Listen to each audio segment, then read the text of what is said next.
Hello guys! At yun na nga, dahil naglinis ang inyong nasendihang kapitbahay, nag-akit sa peryahan si asawa. Uy, sana all!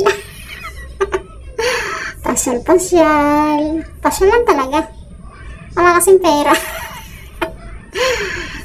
Enjoy ang mga mata. Nalulula ako dyan eh. Nanood lang kami mag-ina. Sila ang nag-enjoy. Namasyal nga kami pero sila ang nag-enjoy. Ang sakit sa mata, para na ako sumakay dyan.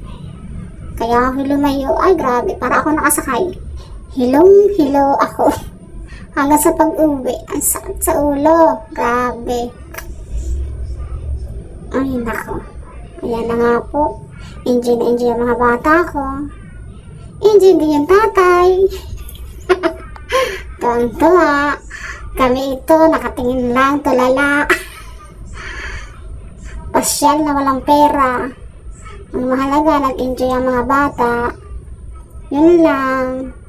Sana sa susunod, makasakay na rin kami sa gusto namin rides. At dahil nga wala kami pera, ayan. Uwi, ana. Thank you for watching. Bye-bye.